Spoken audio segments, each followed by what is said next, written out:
Hola!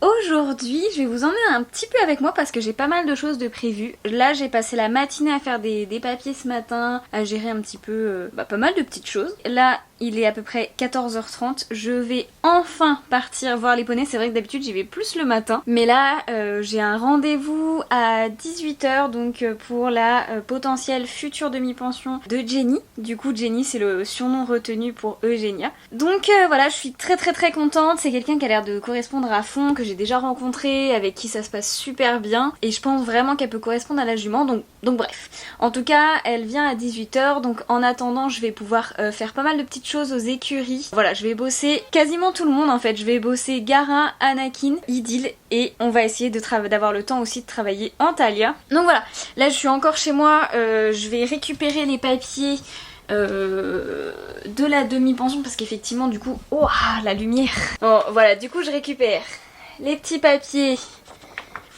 C'est le contrat en fait, le contrat de demi-pension, donc voilà. Enfin bref, juste une petite info comme ça, j'ai remis une annonce pour Garatois pour essayer de lui trouver une demi-pension. Il faut savoir que Garatois, je vous fais l'annonce là, je lui cherche une demi-pension, je lui cherche si possible un enfant ou un jeune ou une jeune cavalière ou cavalier qui serait disponible dans l'idéal minimum 4 fois par semaine.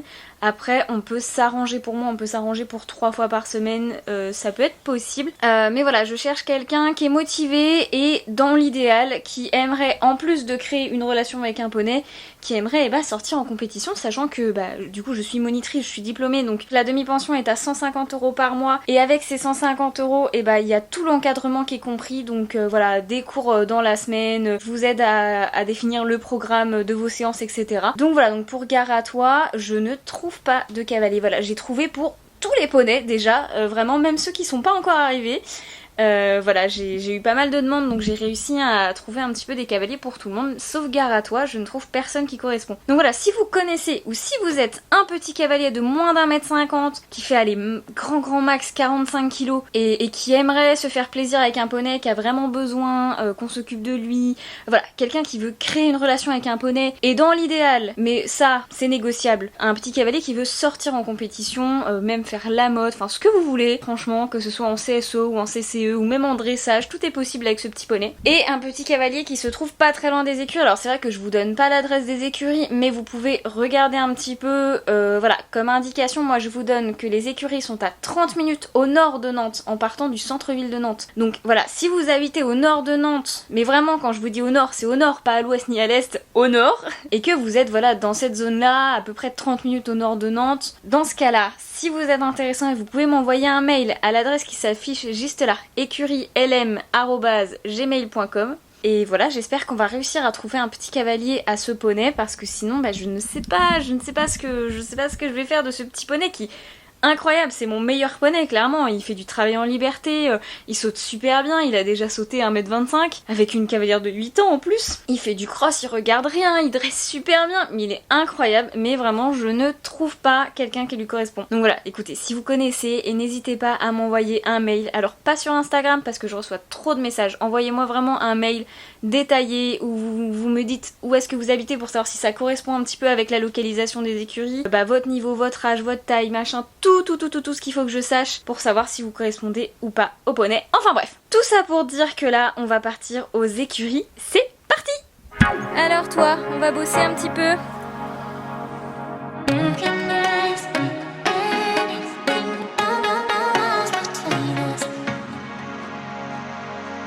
Du coup aujourd'hui on va travailler en longe et on va faire un petit peu de mécanisation, on va faire un petit saut de puce de 2-3 sauts, histoire qu'on remonte un petit peu les abdos, tout ça. On va faire la même chose avec Anakin et Gara. Voilà, c'est une petite reprise de l'obstacle tranquillement en longe avant de retravailler ça un petit peu, monter d'ici quelques semaines on va dire. Il est très mignon. Mais ouais, on va travailler ça, voilà. Anakin, c'est un petit peu son point faible, les sauts de puce et les sauts rapprochés, il a vraiment du mal. Donc bon, ça l'aide à se redresser et à, comme je vous dis, remonter les abdos. Donc c'est vraiment cool. Allez, c'est parti pour la séance. Je vous retrouve en voix off afin de vous commenter les séances d'aujourd'hui. Donc bien sûr, avant de commencer l'exercice, j'ai d'abord détendu Anakin. Avant chaque séance, que ce soit à pied ou montée, je commence toujours par vérifier que j'ai bien le contrôle des 4 pieds, donc je déplace les hanches et les épaules. Je vais faire reculer mon poney puis déplacer ses épaules sur le tracé du cercle afin qu'il commence la longe. Je vais le détendre au pas et au trot avant de lui faire passer une première fois les barres au sol, donc au trot, histoire qu'il comprenne un petit peu ce qu'on va faire aujourd'hui. C'est important de toujours commencer par une barre au sol lorsqu'on va sauter.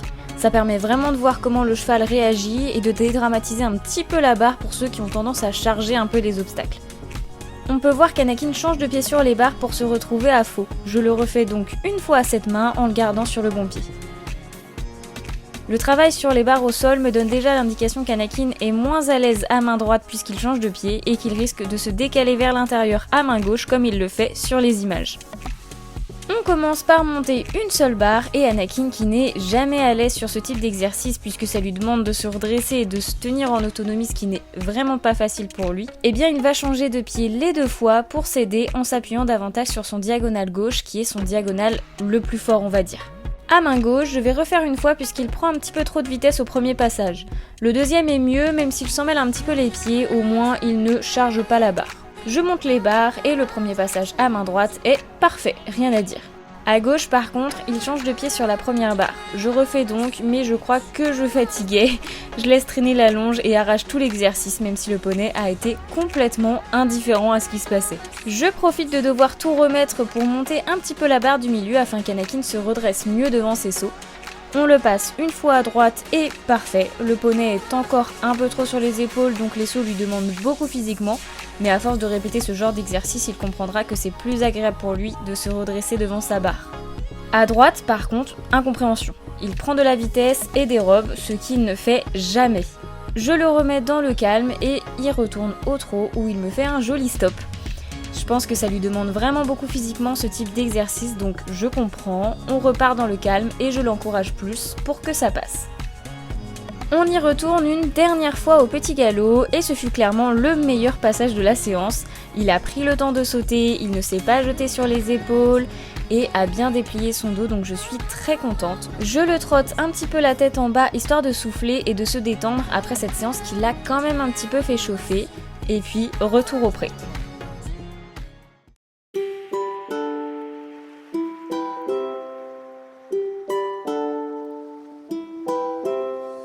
Au tour de Gara-toi, avec qui j'ai fait la même séance. L'objectif avec Gara est de lui apprendre à mieux décomposer ses sauts et à plus utiliser son dos. Pour l'instant, il a un geste qui n'est pas terrible et que j'aimerais améliorer afin d'éviter de potentielles blessures. Effectivement, ce n'est pas pour rien qu'on cherche une certaine qualité de saut chez les chevaux, c'est surtout pour éviter qu'ils forcent trop à de mauvais endroits et risquer une blessure. Donc je prends le temps avec Gara de faire ce genre de séance afin de lui apprendre quel geste il doit utiliser à l'obstacle et vous allez voir que j'ai été plutôt contente aujourd'hui.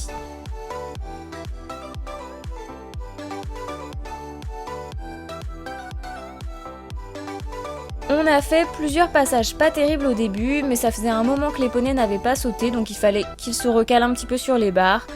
Il n'y a aucun mal à faire des passages moyens. Personnellement, je laisse mes poneys faire des erreurs et les corriger d'eux-mêmes en autonomie. C'est comme ça qu'ils apprennent le mieux et ces passages un peu moyens, ça fait partie de leur apprentissage, donc c'est complètement ok pour moi. Là, on a un passage vraiment très bien où il tend un peu moins les membres, où il utilise un petit peu plus son dos et il ne change pas de pied, donc c'est parfait.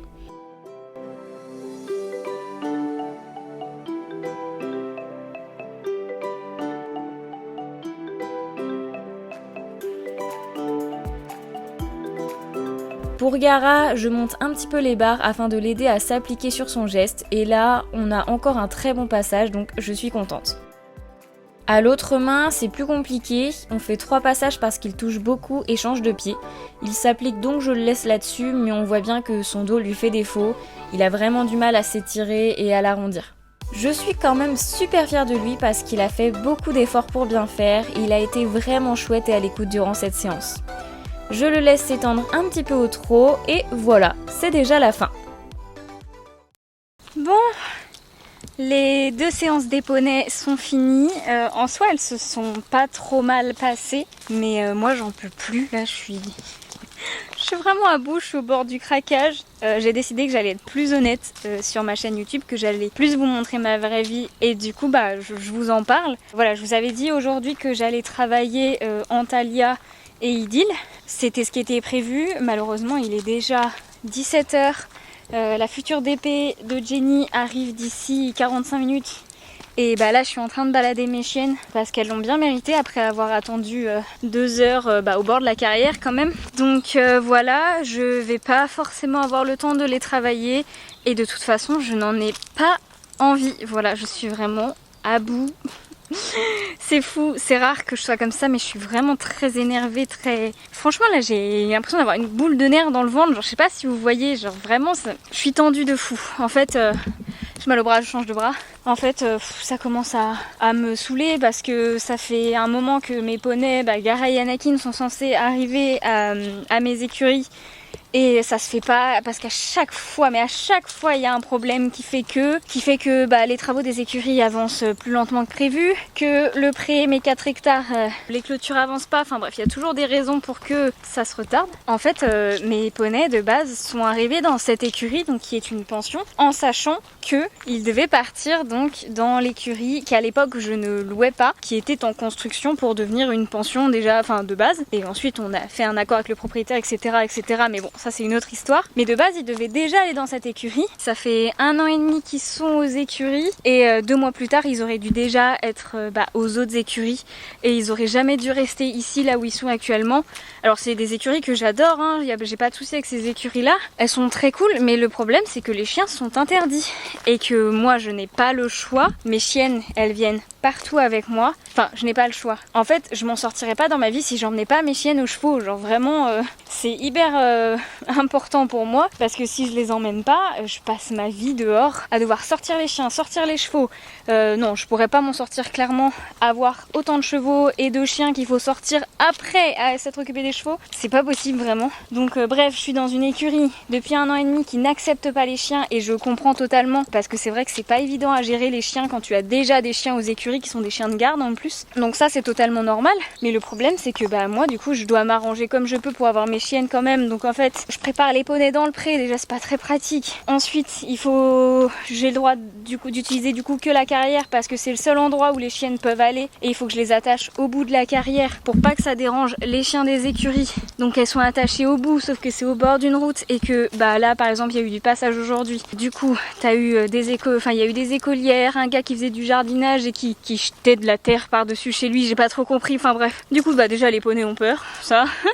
Anakin était un peu stressé aujourd'hui à cause du gars qui jardinait, mais bon c'est pas très grave. Mais Noon n'arrête pas d'aboyer en fait parce que Noon c'est une chienne de garde et elle a peur des enfants, elle a peur des gens qui tiennent des outils dans les mains. Donc alors là aujourd'hui c'était une catastrophe, c'était super dur à gérer. Et en fait pendant que je faisais mes séances, ce que je vous ai pas dit c'est que en fait l'énervement ça montait parce que je suis pas censée être là avec mes poneys, je suis censée être chez moi, être tranquille, avoir mes chiens en liberté. Et là je me retrouve dans une écurie, même si je l'aime bien cette écurie, et je me retrouve dans une écurie qui n'accepte pas les chiens, où je suis obligée de gérer comme je peux, la caméra, les chiens, les poneys et tout.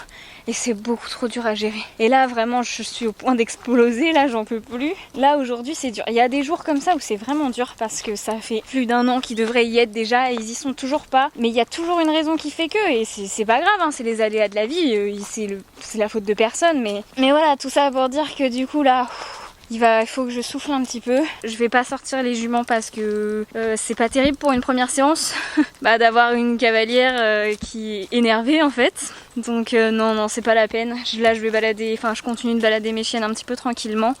Et puis après je vais me poser un peu aux écuries, profiter de mes poneys, profiter d'avoir les chiennes en liberté, tranquille. Et voilà, et demain je vous emmènerai avec moi pour faire les séances des filles, donc leur première séance à toutes les deux ici aux écuries. Donc ça va être très cool quand même, mais là je vous dis ce soir, j'en peux plus. Donc je crois que je vais vous laisser là parce que... À demain. Bisous.